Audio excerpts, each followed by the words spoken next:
Waktulah yang harus membuat kami untuk bergegas karena umat di Labanan juga menanti.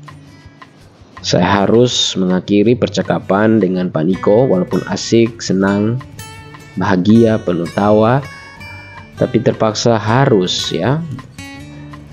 Saya tinggalkan karena masih ada tugas dan pelayanan yang harus saya jalankan. Puji Tuhan, cuaca hari ini antara mendung dan mau hujan. Ya, dia ada di ataunya, di tengah-tengahnya. Jadi ini sudah ada di gereja Katolik Santo Paulus Labanan. Saya sudah tiba jam 10.55 atau 5.06. Lalu saya langsung melanjutkan dengan perayaan Sabda hari Minggu tanpa imam di minggu biasa yang ketiga ini. Semoga Tuhan memakai saya dalam pewartaan, dalam sabda ini, memakai diri saya. Nah, ini ada saya spill sedikit jarak dari Lamin ke Labanan kurang lebih 9,2 kilo. Ya, jadi nah, sesudah ibadah tadi itu. Di gereja Santo Paulus Labanan, sekarang sudah jam 1:30. Saya harus makan siang, tapi makan siangnya di rumah Ibu Ketua ya. Kita sekaligus ada bincang-bincang singkat saja dengan Ibu Ketua Stasi ya. Selamat siang sahabat Eudema. Jadi di samping kiri atau yang samping kanan saya ini adalah Ibu Ketua dari Stasi Santo Paulus Labanan. Nah, sesudah ibadah tadi bersama umat di Labanan, sekarang saya coba bincang-bincang dengan Ibu Ketua terkait ya di situasi di Stasi Labanan ini ya. Jadi sebelumnya selamat siang Ibu. Selamat siang Pak. Dan juga kamera bisa ada satu Bapak di sana. Selamat siang Pak. Selamat siang. Ya, selamat. Nah, saya ingin perkenalan dulu ya untuk sahabat-sahabat Eudema yang sedang nonton ini di YouTube. Nah, mungkin Ibu bisa perkenalkan singkat nama, lalu asal dari mana dan sudah berapa lama tinggal di sini. Ya, lalu mungkin sudah berapa lama menjadi atau menjabat sebagai ketua stasi di sini ya. Silakan. Baik. Nama saya Agustiana Stasia Asteria. Asal saya dari Jawa. Saya dari kecil, dari usia 1 tahun sudah dibawa orang tua untuk transmigrasi di Kalimantan ini. Jadi saya sudah 41 tahun tinggal di Berau. Dan saya menjabat menjadi ketua stasi kurang lebih sudah 10 tahun. Sudah 10 tahun ya. Jadi biasa dipanggil Ibu siapa nih? Ibu An. Oke ya, Ibu An. Nah, tadi kalau sahabat Eudema nonton itu dari ketua wilayah pelayanan Lamin, Pak Niko tuh sudah 15 tahun. Nah, ini sedikit 10 tahun juga ya. Jadi bukan waktu yang singkat, ini sangat panjang ya. Jadi menjabat sebagai ketua stasi. Nah, kira-kira tantangan apa yang Ibu hadapi ya sebagai ketua stasi di Labanan ini? Untuk tantangan banyak sekali, terlebih tentang pro dan kontra masalah yang ada di gereja. Kadang kita di gereja ini namanya banyak kepala dengan berbagai macam pemikiran. Sekalipun terkadang kita membuat yang terbaik, tetapi kadang orang beranggapan tetap bahwa apa yang kita lakukan itu adalah sesuatu yang tidak benar. Tetapi dalam hal ini kami selaku pengurus tetap akan terus berusaha bagaimana mengembangkan stasi ini menjadi lebih baik ke depannya. Oke, baik ya. Terima kasih Ibu An. Nah, mungkin Bapak yang bisa memperkenalkan diri juga. Nama? Ya, kebetulan kita sudah ini bisa gabung. Nama Bapak siapa? Nama saya Yohakim Suradi. Nah, Pak Yohakim. Berasal dari kota Kediri. Jadi saya berangkat ke sini tahun 83. Oke, tahun 83. Jadi kalau umur saya sudah 65. 65. Nah, lalu biasa dipanggil Bapak siapa ini? Pak Yohakim. Oke, Pak Jadi Yohakim. kalau dulu itu yang pertama nganu stasi itu saya dulu. ketua stasinya. Mantan ketua stasi. Oh ya, jadi sahabat Teodema ini mantan ketua stasi, man, luar biasa ya. Saya dulu malah 27 tahun. Ya. Jadi istilahnya yang pendiri ini termasuk saya pendiri. 27 tahun jadi. Dan mengawali gereja Katolik itu saya enggak ada. Kira-kira jumlah waktu ibu itu berapa? 3 kakak aja. 3. Saya sama bapak saya, terus ada orang satu Yang sudah meninggal sudah kakek. meninggal kakak. Jadi 3 itu. Berawal dari 3 kakak itu ya? Ya, itu berangkat dari 3 kakak itu. Gerejanya Masih- memang sudah di sana, gereja yang. Oh, kalau gereja dulu di rumah itu 6 tahun mungkin. Di rumah saya di sini dulu. Gereja sana itu memang dulu di dekat sekolah ini. Jadi masyarakat sini kan ramai-ramai protes, terus akhirnya diputuskan di sana. Di sana itu dulu hutan itu, bukan begitu. Belum seramai yang Jadi di sana. hutan, ya. Jadi terpencil, tapi ya puji Tuhan sudah apa? Sekarang udah berkembang lah istilahnya itu. Walaupun keadaannya masih begitu ya sudah berkembang kalau saya pikir dengan istilah tahun itu kalau 40 tahun itu masih muda, saya pikir masih muda perkembangan gereja itu. Kalau kita melihat di daerah-daerah lain termasuk ya sudah termasuk yang maju ya. Gitu. Nah, Ibu An, kira-kira di Santo Paulus Labanan ini jumlah kakak yang sekarang aktif itu berapa? Sekarang yang aktif itu sekitar 35 kakak. 30. Sebenarnya total keseluruhan itu ada 42 kakak, tetapi banyak umat yang tidak aktif. Nah, yang aktif, yang termasuk dengan membayar iuran, baik iuran stasi, iuran paroki, itu rutin itu sekitar 35 kakak. 35 ya. Oke. Nah, untuk Pak Yoakim sendiri, nah kira-kira mayoritas ya suku di paroki lagi, sorry. Di stasi Labanan ini apa ini yang mayoritas? Terus ya, kalau sekarang, Ya, yang kalau sekarang ini Flores. Flores, Iya. ya. Kalau Jawa itu keluarga saya aja. Keluarga itu kan di sini keluarga saya, terus sampai di Labanan Jaya itu ada 3 kakak juga. Di sini 4. Sama Pak Yusuf Sama Surawi Pak Arwah. Yusuf Surawi, Bapak Soleman itu satu keluarga itu. Masuk tiga rumpun Jawanya itu. Tapi tetap banyak yang Flores. Yang mayoritas dari ya Tetap Flores. disebut orang timur. Ya, Orang timur ya. Nah, tadi sahabat Teodema sudah dengar sendiri. Ya mungkin singkat saja ya percakapan kita ini, tapi sekaligus saya ingin menegaskan bahwa ya memang jadi pelayan itu memang tidak mudah. Apalagi sendiri Pak Yoakim 27 tahun ya. Kalau dulu berat itu tantangannya. Tantangan. Itu antara apa ya? Karena kita kan belum kenal sama mereka kan ya masih rawan istilahnya itu. Jadi kalau sekarang ini kan aman-aman saja, paling gesekan-gesekan dengan umat. Kalau dulu kan gesekan dari luar. Jadi kita memang harus berani. Jadi kita harus berani. Kalau tidak berani tantangannya ya sudah, karena memang berat. Jadi saya datang ke sini udah gelombang terakhir. Jadi itu belum ada orang namanya orang Kristen itu belum ada. Jadi waktu itu apa orang?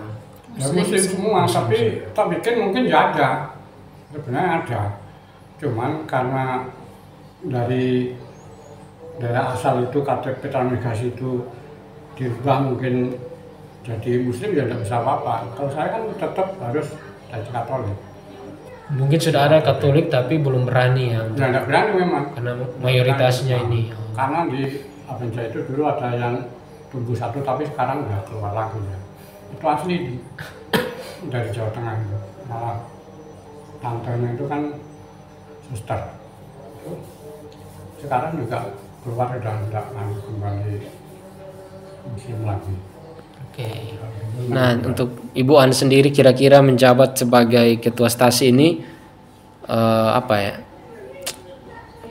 pengalaman apa yang paling Ibu An misalnya syukuri? Jadi ya selain tadi itu ada berbagai halangan, lalu ada hambatan.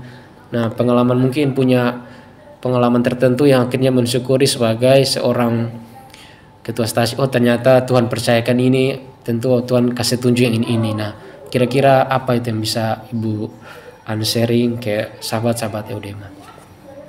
Yang pertama itu saya bersyukur itu gereja kami dulu kayu, lalu sudah dikatakan tidak layak untuk ditempati karena sudah berlubang di mana-mana. Nah saat itu gereja masih di situ? Iya tetap. Nah terus kami berusaha bagaimana caranya supaya kami boleh memiliki gereja yang bisa dibilang layak untuk kita beribadah tanpa was-was kalau takut tiang jatuh atau roboh begitu. Akhirnya kami pengurus membuat sebuah proposal yang ditujukan ke provinsi, bagian sosial, ke gubernur, dan puji Tuhan proposal itu tembus dengan 200 juta. Dan perjalanan yang cukup luar biasa karena kami memang tidak ada biaya untuk sampai di sana, dan kami meminta bantuan ke perusahaan Otoren dulu yang masih di sebelah ini, yang dulu bosnya itu arwah Bapak FX Sulistyo yang sudah meninggal. Beliaulah yang memfasilitasi kami, mengantar kami sampai di kantor gubernur. Perjalanan dari sini itu Sabtu, karena saya juga terbentur dengan pekerjaan sekolah, dan bendahara juga bekerja, sekretaris juga bekerja, jadi kami wajib 3 orang ini hadir semua di kantor gubernur untuk verifikasi, dan kalau verifikasi itu disetujui maka kami harus tanda tangan. Kami berangkat hari Sabtu sore jam 4 dari sini, diantar oleh Bapak Sulis arwah sampai di Samarinda kami jam 5 subuh. Jam 5 subuh kami istirahat sebentar di keluarga beliau, mandi, siap-siap, lalu jam 7 kami diantar ke kantor gubernur. Dengan perasaan yang takut, was-was juga, karena baru pertama kali juga menginjakkan kaki di kantor gubernur. Di situ banyak juga dari gereja-gereja dan juga masjid yang melakukan verifikasi. Lalu sempat saya bertanya, Bu, verifikasi sekali kah? Ibu itu menjawab, tidak Bu, saya sudah 4 kali. Di situ saya dengan perasaan, aduh, ini kalau sampai ini kami tidak tembus, lalu kembali lagi, bagaimana sudah ini? Dan dalam hati saya hanya, Tuhan bantu kami. Kami punya rencana yang terbaik untuk gereja. Tuhan pasti tolong. Saya yakin dan percaya Tuhan akan tunjukkan kuasa untuk verifikasi kami hari ini. Lalu akhirnya giliran kami dipanggil untuk verifikasi dokumen, segala macam, berkas-berkas. Dan puji Tuhan, sekali verifikasi kami lolos. Dengan dana 200 juta. Itu langsung cair? Dalam 1 minggu. Dalam 1 minggu. 1 minggu kami hari Minggunya, hari Seninnya itu kami kembali. Senin jam 4 kami pulang dari Samarinda, sampai di sini subuh. Kami urus semuanya yang di sini, dan kebetulan Selasa saya harus masuk sekolah dan yang lain juga harus kembali kerja. 1 minggu kemudian kami ditelepon, Bu, dana sudah kami transfer.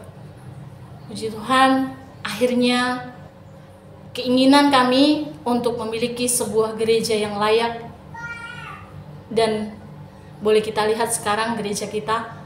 Dan itu semua karena kerjasama dari seluruh pengurus stasi dan juga dari dukungan dan doa semua umat Dan sekarang kami sedang berusaha untuk membangun sebuah aula, dan itu bisa dikatakan dana murni dari umat. Kami mengadakan iuran pembangunan yang per bulannya itu 50.000, dan dana itulah yang sekarang sedang kami gunakan untuk membangun aula, dan hampir bisa dikatakan 70%. Jadi baik, luar biasa sekali pengalaman Ibu An bersama pengurus dan juga Pak Yohakim sebagai perintis awal, sehingga gereja Labanan ya yang berdiri sudah sangat bagus. Itu juga ya tergantung dari kerjasama dengan pemerintah juga yang membantu, sehingga umat Katolik di sini bisa beribadah, bisa kumpul bersama lagi, dengan harapan walaupun gerejanya sudah bagus, semoga iman umat juga semakin diteguhkan dan semakin berkembang baik, sehingga bukan hanya segi bangunan tetapi dari segi SDM-nya juga itu bertumbuh.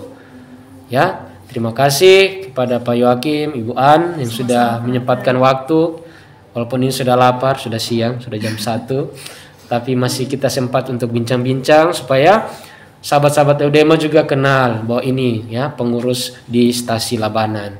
Jadi tidak hanya kenal ya, di paroki-paroki saja di sana, tapi ada juga mereka di sini yang sama-sama berjuang. Mungkin juga pengurus-pengurus yang nonton video ini juga merasa bahwa ternyata penderitaan yang dialami juga kalian tidak sendirian. Ada juga orang-orang di sini yang sama-sama berjuang. Kalau sekarang enak udah.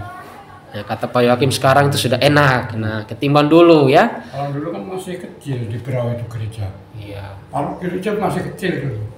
Bukan begitu dulu. Umatnya masih sedikit. Gereja yang lama itu aja dulu enggak, itu kan udah ditambah ke belakang. Itu dulu enggak panjang begitu gereja lama. Masih kecil di Tanjung itu. Nah, datang itu di depan gereja itu masih hutan kok. Sekarang kan sudah berkembang pesat sekali ya. Masih kecil, jadi sekarang ya sudah. Tapi terlepas dari itu semua, kita selalu ingat bahwa bacaan hari ini minggu biasa ketiga, Rasul Paulus bilang jangan terpecah ya, harus menjadi satu tubuh supaya tetap berjuang bersama-sama. Dan terakhir ya, sekarang usia Pak Yohakim berapa sekarang? 65. Lalu Ibu An?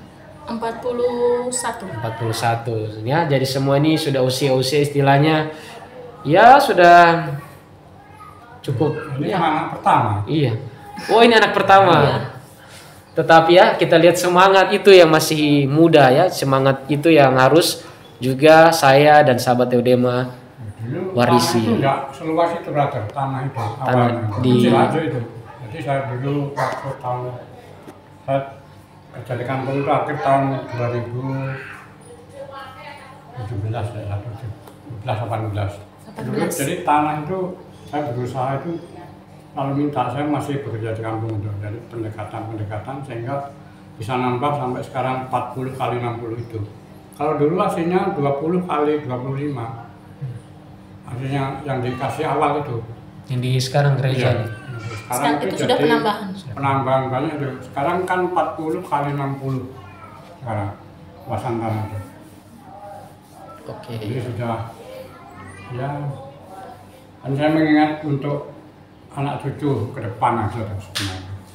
Pengembangan gereja. Nah ini kita masih Labanan tetap berusaha untuk tanah itu yang ke bawah atau ke belakang, karena pengembangan nanti ke depan mau kayak apa kan kita nggak tahu. Jadi kita tetap berusaha dengan pemerintah kampung, tapi ini belum. Oke, baik, terima kasih. Kita punya wawasan di sana. Oke, baik, terima kasih Pak Yohakim atas waktu dan kesempatan untuk kita bincang-bincang pada hari Minggu ini. Dan terima kasih sekali lagi untuk Ibu An dan juga untuk kalian semua yang setia menonton video ini. Kita akan menutup sesi ini dengan tepukan Eudema ya. Jadi tepukan Eudema itu satu kali tepukan. Oke, 1, 2, 3. Oke, terima kasih dan sampai jumpa.